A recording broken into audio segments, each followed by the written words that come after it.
Hello everyone, welcome to Inconvenient Truths. I'm your host, Jennifer Zeng.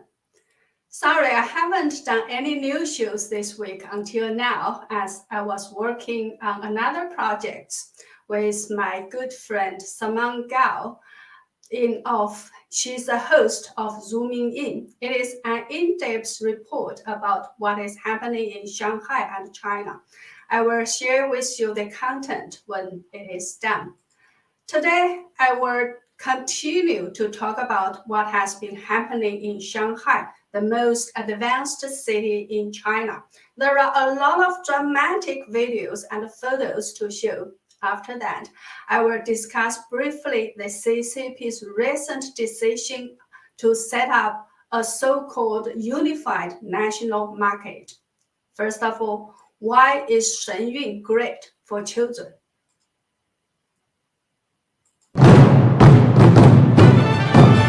Special for us. Bring your family, let your children experience this. I know my daughter just loves it. When the curtain first opened, I looked out at her face and she was amazed by what she saw.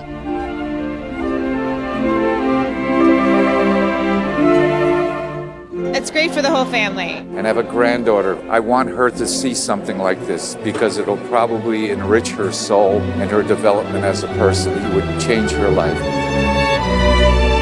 It's hard for kids to listen to parents all the time, but when they hear it from an outside influence as well, reinforcing your values, that's great. Oh, it's so beautiful. And her birthday was Friday, so we surprised her with tickets.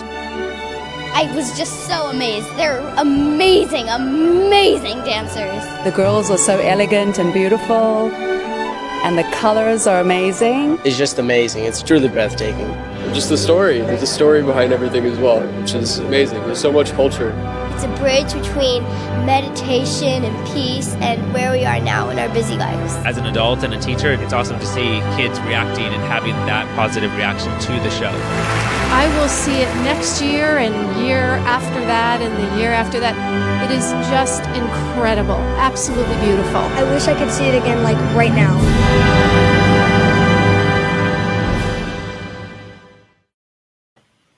Well, bring your family, let your children experience this. Check out the show schedule in your city and buy tickets from shenyun.show/Jennifer-Zeng to save the handling fees. Now, some updates on Shanghai. Yesterday, a massive forced eviction happened at Nashi International Community in Shanghai. Police forcefully removed people from their homes so that the buildings can be used as quarantine sites.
that's yesterday. The next video shows some intensive moment of the forced eviction.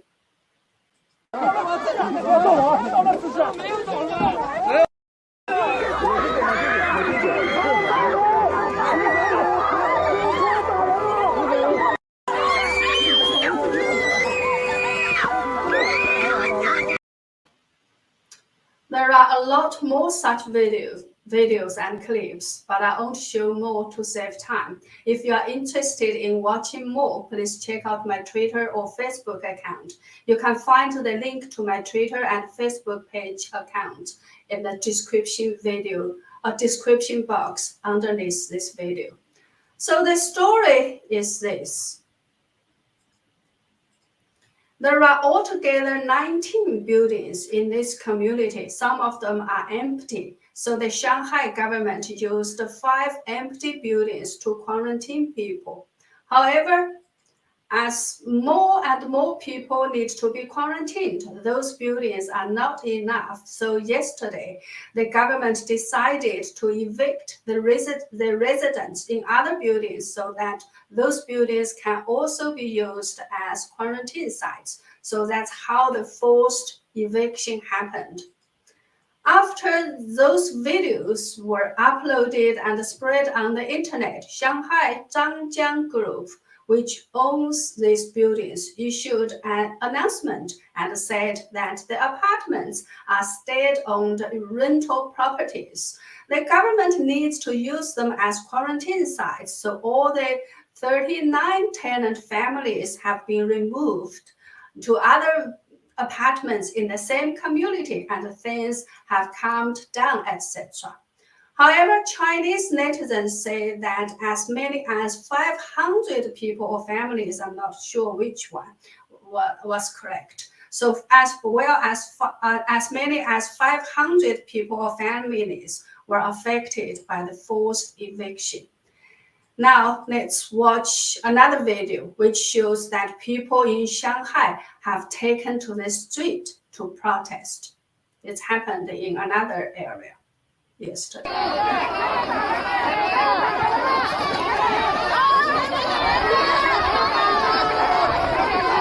警察打人了！放心，放心，警察打人了！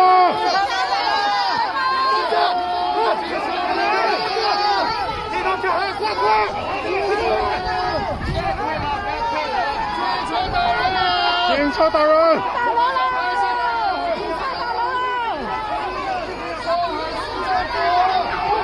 张张者！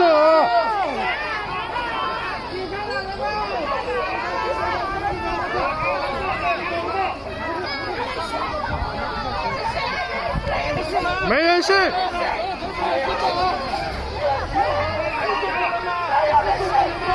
畜生！ 这也不是小孩人，他妈的，怎么将户口改掉小命？就是你们这群是警察吗？操！没人信，没人信，没人信，没人这两字。 The next one was taken when police forcefully took away the residents and Nashi international community. I was very much surprised by what the police officer said about China going to have a war with the US. I must admit that I don't quite understand the logic behind what he said.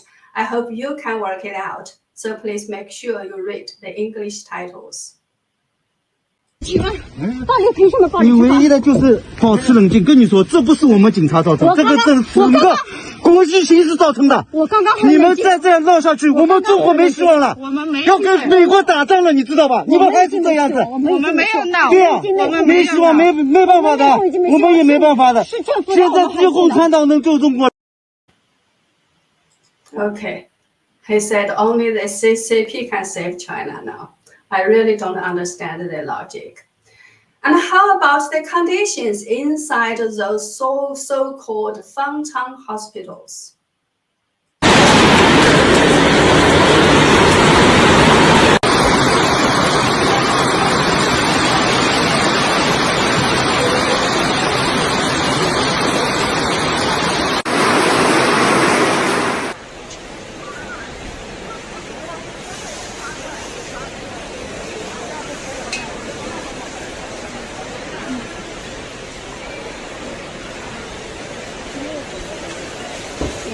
下雨，漏雨漏得好严重。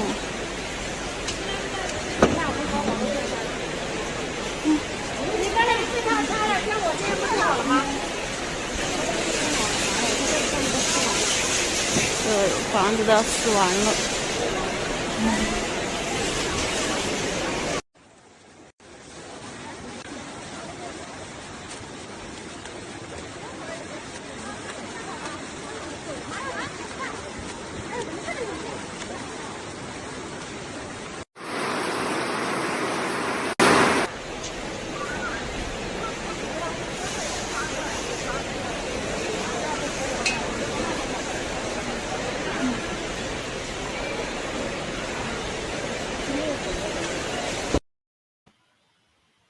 So that's the so-called hospital after some rain. And this is a screenshot from a video that is too disgusting to watch. So I only show this picture here. It shows how terribly dirty the restroom of a quarantine site is. Imagine 1,000 people having to share one toilet, and there's no water in the restroom of the hurriedly built quarantine sites. Too disgusting to watch, but how about those people who have to live in such conditions? The next video looks like a horror movie made in Hollywood.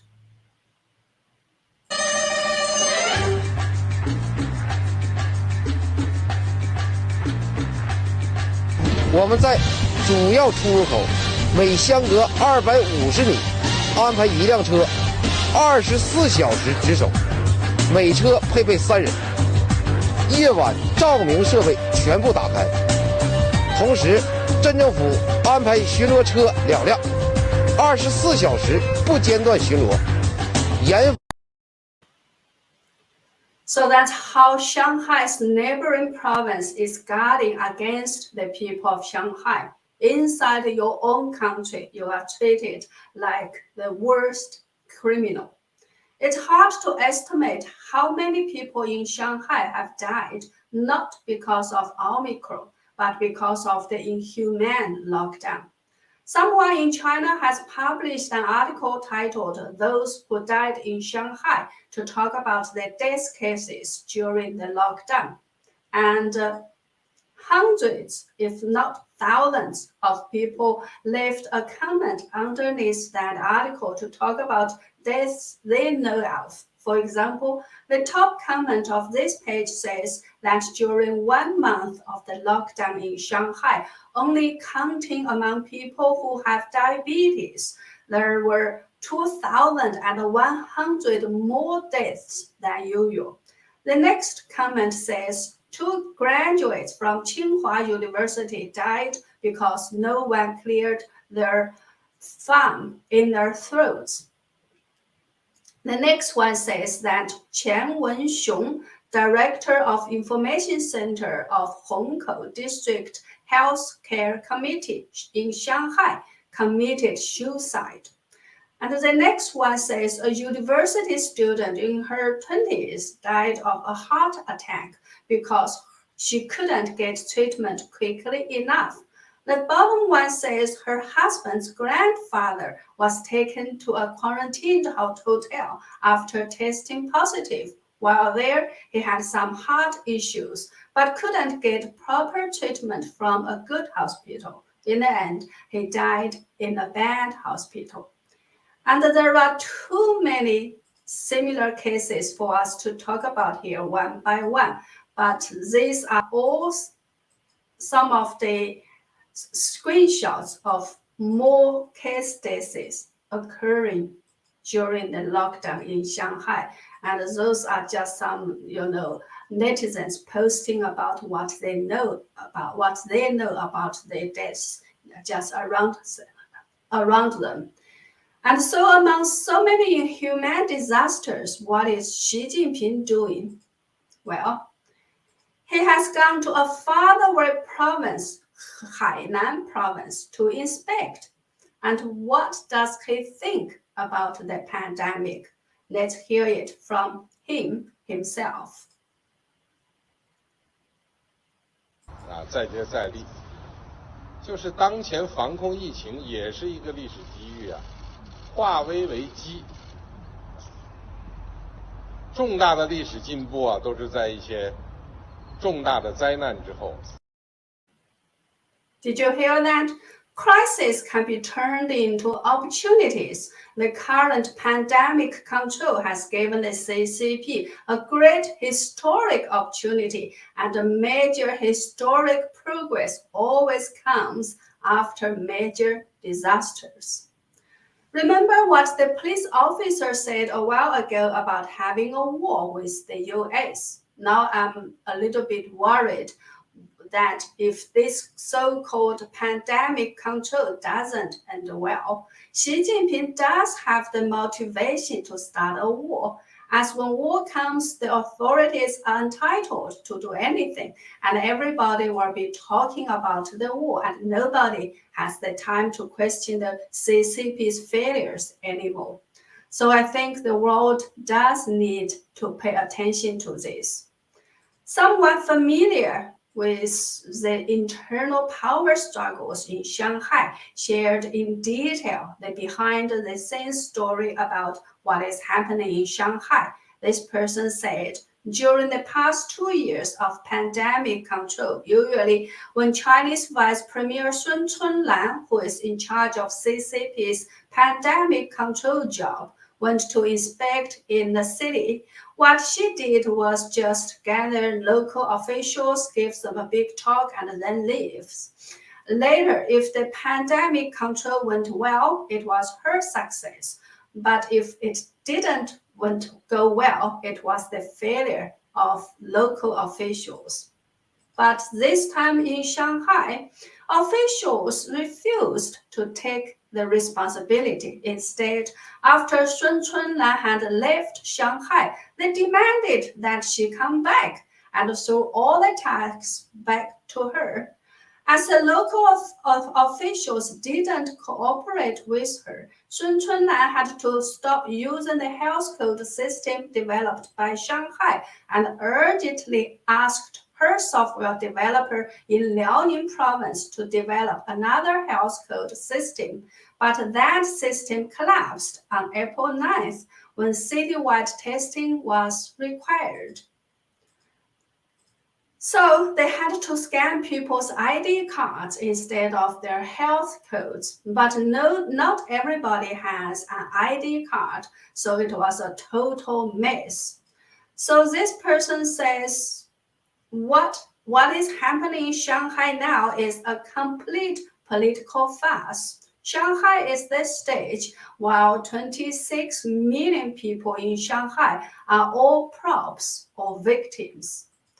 The latest rumor is mass testing will be stopped today, and no new cases will be reported, and they will declare that the pandemic will be over soon.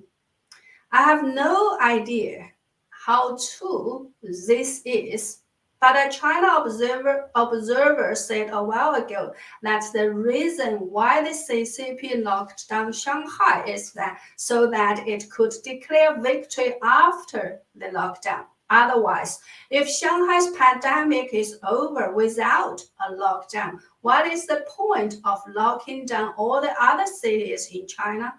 Well, that is one of the many theories. Another theory is Xi Jinping wants to do pressure testing in Shanghai to see how much the public can endure and who are really loyal to him. From what we observe, political struggles are very real, but nobody knows which faction will win and how this affair will end. Or perhaps, like this post in Chinese says, the most important thing for Chinese people to do is to zero out the CCP. Only after that can the Chinese people be saved. Well, next, I'd like to talk about another very important piece of news that we haven't had the opportunity to talk about until now. On April 10th, the CCP issued a decision on accelerating the construction of a unified national market. It is said that in order to better serve the people's needs, unified national market system rules should be set up to promote the smooth flow of commodities, accelerate the construction of efficient, standardized, fair competition, and fully open national unified market, etc. So all the words and sentences sound big and beautiful, only they are very hard to understand. What is a unified national market? If it is a market, it should be free. So why do you want to unify it? So naturally, people remember the planned economy under Mao Zedong's time. At that time, only the government had the right to buy and sell all the goods at a unified price. If a farmer tried to sell a few eggs or some homegrown vegetable, he or she would be punished, and it was called cutting off the tail of capitalism. A free market was considered something of capitalism, and only a planned economy was for socialist and communist societies. Of course, after that, they had cut off all the tails of capitalism. The CCP found that China's economy was on the verge of total collapse. That's why Deng Xiaoping was forced to talk about reforming and opening up to the outside world. Since then, many people believed that China was on their way to democracy and freedom.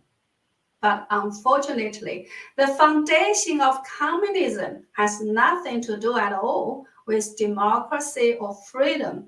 So after 40-some years of reforming and opening up, and after the CCP believed that it had accumulated enough power and wealth, it remembered its initial heart of liberating the entire world. So that's why we saw the CCP's reckless expansion and war diplomacy in recent years. Then, after the world started to push back, the CCP realized that after all, the Western world is not its friend. So I think the CCP is now seriously preparing to cut itself off completely from the rest of the world, especially after the Russian-Ukraine war, when the CCP saw how Russia was sanctioned by so many countries. Actually, Li Yi, one of CCP's so-called national advisors, said in a recent video that China needs to learn from the lessons of Russia. If China wants to take over Taiwan in 3 days, China needs to completely smash Taiwan and get itself rid of this US dollar system and force the world to use the Chinese yuan if anyone still wants to trade with China. So he said, as soon as we start attacking Taiwan, the US, Europe, and Japan will sanction us. And that will be the time when China will rise again in the world. If the US doesn't sanction us, China won't do well. And if the US does sanction, we will be forced to develop our own system, and China will take off in no time. So we should ask the US to sanction us now, etc. Although not many people take what he said seriously, I think his speech does reflect what is on Xi Jinping's mind, the possible sanctions from the West in the future. So the CCP does need to take more control of China's domestic market as well as all of its resources. So that's my interpretation of the CCP's latest decision on a unified national market. I hope decision makers, investors, and businesses in the West pay attention to this important move of the CCP. Well, that's all for today. Thank you so much for watching. At such a chaotic time, truth does matter.